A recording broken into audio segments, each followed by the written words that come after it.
जय हिंद प्यारे साथियों। पीएनएसटी और एएनएम की एक और क्लास में आप सभी साथियों का स्वागत है। चैनल को सब्सक्राइब नहीं किया है तो सब्सक्राइब जरूर कर दीजिएगा, बेल आइकन को प्रेस कर दे ताकि आने वाले सभी लेटेस्ट वीडियो आप लोगों को सबसे पहले मिले। इस वीडियो में हम लोग देखने वाले हैं फिजिक्स के प्रीवियस ईयर के क्वेश्चन पेपर जो कि आप लोगों की एग्ज़ाम में महत्वपूर्ण होंगे। चलिएगा, पहला क्वेश्चन देखिए, आप लोगों के सामने बिल्कुल इसी प्रकार से क्वेश्चन आप लोगों को पूछे जाने वाले हैं। तो गाइस, ये रहा आप लोगों के सामने क्वेश्चन है 2 एम्पियर की अपरिवर्ती धारा वाहित करने वाली 50 मिली हेनरी स्वप्रेरित्रों वाली एक कुंडली में संग्रहित ऊर्जा है। 2 एम्पियर की अपरिवर्ती धारा वाहित करने वाली 50 मिली हेनरी स्वप्रेरित्रों वाली एक कुंडली में संग्रहित ऊर्जा कितनी होगी, क्वेश्चन में पूछा है। 1 जूल, 10 जूल, 5 जूल या 0.1 जूल। तो गाइस, इसका सही उत्तर आप लोगों को करना है। बिल्कुल इसी प्रकार से क्वेश्चन होगा। तो देखिएगा, इसका उत्तर हो जाएगा आप लोगों का 0.1 जूल। कैसे निकलेगा, तो गाइस आप लोगों को पता होगा जो कुंडली में संग्रहित ऊर्जा है उसका फॉर्मूला क्या होता है। तो देखिएगा, कुंडली में संग्रहित ऊर्जा का फॉर्मूला होता है U=1/2 LI²। तो इसमें फॉर्मूला में आप लोग मान रख दोगे। एल का मान देखिए 50 मिली हेनरी दे रखा है और आई का मान जो है 2 एम्पियर दे रखा है। तो इसको पुट कर दोगे तो ये वैल्यू आप लोगों की आ जाएगी। चलिएगा, बढ़ते हैं अगले क्वेश्चन की ओर। तो देखिए, अगला क्वेश्चन आप लोगों का है, एक मोटर कार 100 मीटर की त्रिज्या वाले एक वृत्ताकार पथ पर 20 मीटर पर सेकंड की चाल से दौड़ रही है। यदि स्पर्श रेखीय त्वरण 3 मीटर पर सेकंड स्क्वायर है तो परिणामी त्वरण क्या होगा। तो गाइस, यहाँ पे देखिए, ये आप लोगों का बहुत ही शानदार क्वेश्चन। इसी प्रकार के आप लोगों को क्वेश्चन पूछने वाले। तो देखिएगा, इसका उत्तर आप लोगों का क्या हो जाएगा। ये आप लोगों का 5 मीटर पर सेकंड स्क्वायर होगा। कैसे होगा, तो देखिएगा, यहाँ पे आप लोगों को फिर देखिए, एक तो आप लोगों को परिणामी त्वरण निकालना है। तो सबसे पहले तो आप लोगों का एक फॉर्मूला लगेगा कोणीय त्वरण का फॉर्मूला। वो होता है कोणीय त्वरण V²/R। ओके, तो यहाँ से आप लोगों का कोणीय त्वरण निकल जाएगा। Okay, AT। ठीक है, उसके बाद आप लोगों का जो ये वाला त्वरण दे रखा है स्पर्श रेखीय, इन दोनों का स्क्वायर हो जाएगा। उसके बाद आप लोगों का जो है मान निकल जाएगा। ओके, चलिए बढ़ेंगे अगले क्वेश्चन की ओर। अगला क्वेश्चन देखते गए तो ये रहा आप लोगों के सामने, दो दिए गए वेक्टरों के परिणामी के अधिकतम और न्यूनतम परिणाम क्रमशः 17 और 7 इकाइयाँ है। यदि दोनों वेक्टर एक दूसरे के समकोण पर है तो उनका परिणाम होता है कितना होगा। तो ये आप लोग इनका जो है दोनों का रूट कर लोगे तो इनका परिणाम आ जाएगा। ओके गाइस, और इन दोनों का इन दोनों का स्क्वायर कर लोगे, रूट तो आ जाएगा आप लोगों का। बढ़ेंगे अगले क्वेश्चन की ओर। देखते हैं, एक निकाय की गतिज ऊर्जा इसके प्रारंभिक मान से 4 गुना हो जाती है, नया संवेग होगा। एक निकाय की गतिज ऊर्जा इसके प्रारंभिक मान से 4 गुना हो जाती है, नया संवेग होगा। इसके प्रारंभिक मान का आधा, प्रारंभिक मान के समान, प्रारंभिक मान का 4 गुना, इसके प्रारंभिक मान का 2 गुना। तो इसका उत्तर होगा आप लोगों का इसके प्रारंभिक मान का 2 गुना हो जाएगा नया संवेग। बढ़ेंगे अगले क्वेश्चन की ओर। अगला क्वेश्चन देखिएगा, ये रहा आप लोगों के सामने, एक तार की सामग्री का यंग मापांक 2 × 10⁻10⁻10 न्यूटन मीटर स्क्वायर है। यदि बढ़ा हुआ खिंचाव स्ट्रेन एक परसेंटेज है तो जूल पर मीटर क्यूब में प्रति इकाई आयतन तार में संग्रहित ऊर्जा निम्न होगी। तो इसका उत्तर देखिएगा क्या हो जाएगा। इसका आप लोगों का उत्तर होगा 10⁻6 होगा। ओके, बढ़ेंगे अगले क्वेश्चन की ओर। अगला क्वेश्चन देखिएगा, एक निकाय पर लगने वाला बलाघूर्ण खालिस्तान का चलिए एक निकाय पर लगने वाला बलाघूर्ण खालिस्तान का घूर्णी एनालॉग है। निकाय का द्रव्यमान, निकाय की रेखीय गतिज ऊर्जा, निकाय का रेखीय वेग, रेखीय गति में बल। तो इसका उत्तर क्या हो जाएगा, रेखीय गति में बल। एक निकाय पर लगने वाला बलाघूर्ण रेखीय गति में बल का घूर्णी एनालॉग है। ठीक है, बढ़ेंगे अगले क्वेश्चन की ओर। अगला क्वेश्चन देखिए, यहाँ पे जल स्नान के प्रारंभिक और अंतिम तापमान क्रमशः 18 ± 0.5 डिग्री सेल्सियस है और 40 ± 3 डिग्री सेल्सियस है, स्नान के तापमान में वृद्धि क्या है? तो इसका उत्तर हो जाएगा आप लोगों का 22 plus minus 0.8 degree Celsius. Okay, बढ़ते हैं अगले क्वेश्चन की ओर। अगला क्वेश्चन देखिए, दृढ़ता मापांक के आयाम है। दृढ़ता मापांक के आयाम है, तो यहाँ पे आप लोगों को दृढ़ता मापांक का विमीय सूत्र पूछा है। तो इसका सही उत्तर देखिएगा क्या हो जाएगा आप लोगों का। चलिए, तो इसका सही उत्तर हो जाएगा आप लोगों का ml पे -1 t पे -2। ये याद रख लीजिएगा दृढ़ता मापांक का आयाम। बढ़ेंगे अगले क्वेश्चन की ओर। अगला क्वेश्चन देखिएगा, बल समय ग्राफ के अंतर्गत क्षेत्र देता है। बल समय ग्राफ के अंतर्गत क्षेत्र देता है आवेग, संवेग, संवेग, विस्थापन। तो इसका सही उत्तर आप लोगों का हो जाएगा आवेग, इम्पल्स। बढ़ते हैं अगले क्वेश्चन की ओर। अगला क्वेश्चन देखते हैं, एक प्लेट की लंबाई 5 प्लस माइनस 0.1 सेंटीमीटर और चौड़ाई 2 प्लस माइनस 0.01 सेंटीमीटर है, तो प्लेट का क्षेत्रफल निम्न होगा। तो इसका उत्तर हो जाएगा 10 प्लस माइनस 0.25 सेंटीमीटर स्क्वायर। चलिए अगले क्वेश्चन की ओर देखते हैं, एक रेडियोधर्मी नाभिक एक बीटा कण उत्सर्जित करता है। जनक पेरेंट और संतति डॉटर नाभिक है। समस्थानिक आइसोटोप्स, समावयव या फिर समन्यूट्रॉनिक या संभारिक। तो इसका उत्तर हो जाएगा आप लोगों का संभारिक। ठीक है, क्या हो जाएगा, संभारिक हो जाएगा, आइसोबार से हो जाएगा। एक रेडियोधर्मी नाभिक एक बीटा कण उत्सर्जित करता है, जनक और संतति नाभिक है, तो ये आप लोगों का संभारिक आइसोबार हो जाएगा। बढ़ेंगे अगले क्वेश्चन की ओर। चलिए, तो अगला क्वेश्चन आप लोगों का क्या है, ये रहा, यदि एक संधारित्र की धारिता C और विभव V है तो 1/2 CV स्क्वायर का आयामी सूत्र क्या होगा? तो देखिए, इसका आयामी सूत्र हो जाएगा आप लोगों का ml² t-2। ओके, बढ़ेंगे अगले क्वेश्चन की ओर। अगला क्वेश्चन है आप लोगों का, विद्युत रोधी इंसुलेटर के मामले में जैसे तैसे तापमान कम होता है, प्रतिरोधकता जैसे जैसे तापमान कम होता है तो प्रतिरोधकता क्या होती, कम हो जाती है, स्थिर रहती है, शून्य हो जाती है या बढ़ती है। तो ये आप लोगों का उत्तर हो जाएगा बढ़ती है। ठीक है, विद्युत रोधी इंसुलेटर में कुचालक में तापमान बढ़ने के साथ प्रतिरोधकता आपका क्या होता है, बढ़ती है। बढ़ेंगे अगले क्वेश्चन की ओर। तो अगला क्वेश्चन देखते हैं, विद्युत चुंबकीय तरंगों को खालिस्तान द्वारा उत्पादित किया जाता है।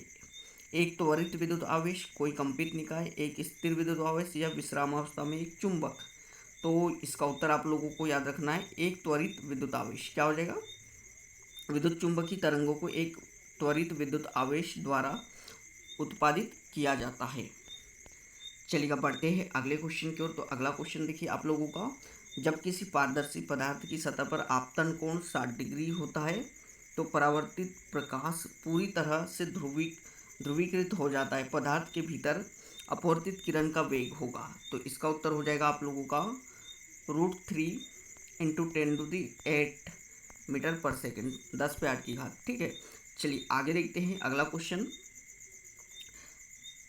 1000 kg द्रव्यमान की एक तार को 5 सेकंड में 54 किलोमीटर प्रति घंटा के वेग से विराम से एक समान से त्वरित किया जाता है। इस अवधि के दौरान इंजन की औसत शक्ति वाट में कितनी होगी? तो ये कितनी होगी, ये होगी 22,500। ठीक है, 22,500 वाट होगी। बढ़ेंगे अगले क्वेश्चन की ओर। अगला क्वेश्चन देखते हैं। तो चलिएगा गाइस, अगला क्वेश्चन ये रहा आप लोगों के सामने, ऊंचाई h से एक कण गिराया जाता है, कण की डी ब्रागली तरंगदैर्घ्य इसके आनुपातिक है, किसके होगी? तो h पे -1/2 के आनुपातिक होगी। बढ़ेंगे अगले क्वेश्चन की ओर। एक काले निकाय का 2000 के पर अधिकतम तरंगदैर्घ्य लेमडा है, 3000 के पर इसके अनुरूप तरंगदैर्घ्य होगी, कितनी होगी? 2λ/3 होगी। ठीक है, इस प्रकार से क्वेश्चन आप लोगों को पूछेंगे। चलिए आगे देखते हैं, एक प्रक्षेप्य की उड़ान समय TF और संवेग ऊंचाई तक पहुंचने के समय TM के बीच संबंध क्या होगा? तो इसका उत्तर देखिएगा, इसका संबंध होगा TF = 2TM होगा। बढ़ेंगे अगले क्वेश्चन की ओर। तो अगला क्वेश्चन देखते हैं। अगला क्वेश्चन आप लोगों का है, चलिए, अच्छा 6-7 ऑप्शन, ओहो, चलिएगा। एक व्हील का जड़त्व आघूर्ण 5 × 10⁻³ kg मीटर स्क्वायर है और यह प्रति सेकंड 20 परिक्रमण करता है। 10 सेकंड में इसे रोकने हेतु आवश्यक बलाघूर्ण का परिणाम निम्न है। ओके, ऑप्शन बहुत सारे दिए हैं, इसका सही उत्तर हो जाएगा आप लोगों का 2 pi into 10⁻² newton metre. Okay, चलिए बढ़ते हैं आगे। प्रत्येक लेम्डा तरंगधरी की दो ध्वनि तरंगों के बीच कालांतर 60 डिग्री है, तदनुसार पथांतर है λ/2, λ/6, λ/4 या 6/λ। तो इसका उत्तर हो जाएगा λ/6 हो जाएगा। बढ़ेंगे अगले क्वेश्चन की ओर। तो अगला क्वेश्चन देखिएगा, ये रहा आप लोगों के सामने। यदि एक निकाय निरंतर प्रेरक बल के द्वारा कोणीय आवृत्ति W के साथ दोलन करता है तो दोलनों को खालिस्तान कहा जाता है। अवमंदित दोलन, स्वतंत्र दोलन, युग्मित दोलन या बलपूर्वक दोलन। तो इसे कहा जाता है बलपूर्वक दोलन। चलिए बढ़ेंगे अगले क्वेश्चन की ओर। अगला क्वेश्चन है, समांतर में जुड़े 4 माइक्रोफैरड और 6 माइक्रोफैरड वाले दो संधारित्रों को 1000 वोल्ट 100 वोल्ट बैटरी द्वारा आवेशित किया जाता है। संधारित्र में संग्रहित ऊर्जा क्या होगी? तो सबसे पहले टोटल आप लोगों का जो धारिता है वो निकालना पड़ेगा। समांतर में जुड़े हैं आप लोगों के तो जुड़ जाएंगे। टोटल जो आप लोगों का कैपेसिटेंस आएगा 4 और 6 10 माइक्रोफैरड हो जाएगा। उसके बाद देखिए 100 वोल्ट आप लोगों की बैटरी से जोड़ा गया है तो कैपेसिटर में संग्रहित ऊर्जा का सूत्र होता है 1/2 CV²। अब इसमें इस फॉर्मूले में आप रख दोगे तो उत्तर आप लोगों का आ जाएगा। ओके गाइस, इस फॉर्मूले में उत्तर रख दोगे आ जाएगा आप लोगों का। तो ये आ जाएगा 5 × 10⁻² जूल आएगा। ओके, उसी प्रकार के क्वेश्चन आप लोगों को एग्जाम में देखने को मिलते हैं। ये देखिए, ये आप लोगों के सामने चित्र में दिखाए गए नेटवर्क के बिंदु A और D के बीच समतुल्य प्रतिरोध है, कितना है चलिएगा। तो सबसे पहले देखना पड़ेगा आप लोगों का ये जो है किस प्रकार से जुड़े हुए हैं। तो देखिए 20 ओम और 80 ओम आप लोगों की कैसे किस में जुड़े हुए हैं? तो श्रेणी क्रम में जुड़े हुए हैं ये लोग। तो इनको श्रेणी क्रम में जुड़ जाएंगे, 100 ओम हो जाएगा। फिर ये आप लोगों का 100 ओम आके आप लोगों का समांतर में 50 ओम के साथ आ जाएगा। तो देखिए इसका क्या निकल जाएगा फिर, देखिए 1/50 + 1/100। ठीक है, चलिए एलसीएम आपका 100 आ जाएगा। ओके, आगे देखिएगा यहाँ पे 2 + 1 तो 3/100। ओके, चलिए तो इस प्रकार से टोटल देखिए आप लोगों को सॉल्व करना है। ये उत्तर आप लोगों का आ जाएगा 83.33 आ जाएगा। ठीक है, 83.33 आ जाएगा। यहाँ पे आप लोगों का 100/3 आता। ठीक है यहाँ पे, और उसके बाद आप लोग इनको भी जोड़ देते, ये भी सीरीज में आ जाते। ठीक है, इस प्रकार से टोटल आप लोगों का निकल जाएगा। चलिए बढ़ते हैं आगे। आगे देखते हैं, जब एक परिनालिका की प्रति इकाई लंबाई में घुमाव की संख्या दोगुनी हो जाती है तो इस स्वप्रेरण में निम्न हो जाता है 4 गुना। इसका स्वप्रेरण कितना हो जाता है? 4 गुना, 8 गुना, समान 2 गुना। तो कितना हो जाता है? 4 गुना हो जाता है। बढ़ते हैं अगले क्वेश्चन की ओर। अगला क्वेश्चन आप लोगों का है, जब किसी पिंड को पृथ्वी पर ध्रुवों से भूमध्य रेखा तक ले जाया जाता है तो उसका वजन क्या होता है? चलिए, पृथ्वी पर जब किसी पिंड को पृथ्वी पर ध्रुवों से भूमध्य रेखा, ये आप लोगों का ध्रुव कहलाते हैं और ये आप लोगों की भूमध्य रेखा, इधर ले जाएंगे हम नीचे इधर, तो क्या होगा वजन? तो वजन में क्या हो जाएगा? वजन आप लोगों का कम हो जाता है। ओके, ध्रुवों से भूमध्य रेखा की ओर। ठीक है, बढ़ेंगे अगले क्वेश्चन की ओर। तो देखिए अगला क्वेश्चन आप लोगों का गेट से पूछा है, जब दो इनपुट लॉजिक गेट के इनपुट 00 होते हैं तो आउटपुट 1 होता है। जब इनपुट 1 और 0 होता है तो आउटपुट 0 होता है। प्रयुक्त लॉजिक गेट कौन सा है? तो ये आप लोगों का नॉर गेट कहलाएगा। चलिए बढ़ते हैं अगले क्वेश्चन की ओर। अगला क्वेश्चन है, पृथ्वी की सतह पर गुरुत्व के कारण त्वरण का मान 9.8 मीटर पर सेकंड स्क्वायर है। आर पृथ्वी की त्रिज्या है। पृथ्वी की सतह से उच्च आर पर गुरुत्व के कारण त्वरण का मान और गहराई आर त्वरण का मान क्रमशः है। तो ये आप लोगों का कितना हो जाएगा? देखिएगा 2.45 मीटर पर सेकंड स्क्वायर हो जाएगा।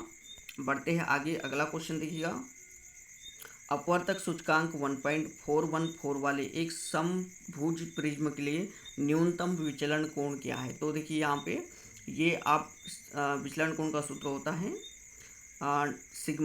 सिग्मा म्यू -1 और ये ए, इसमें मान रख दोगे तो आ जाएगा आप लोगों का। किस प्रकार से निकालना है विचलन कोण, तो चलिए देखिए ये म्यू का मान ये आप लोगों का अपवर्तक सूचकांक कहलाएगा, इसमें रख दोगे। और समभुज दिया है, समभुज प्रिज्म तो ए की जगह 60 डिग्री रख दोगे, ठीक है।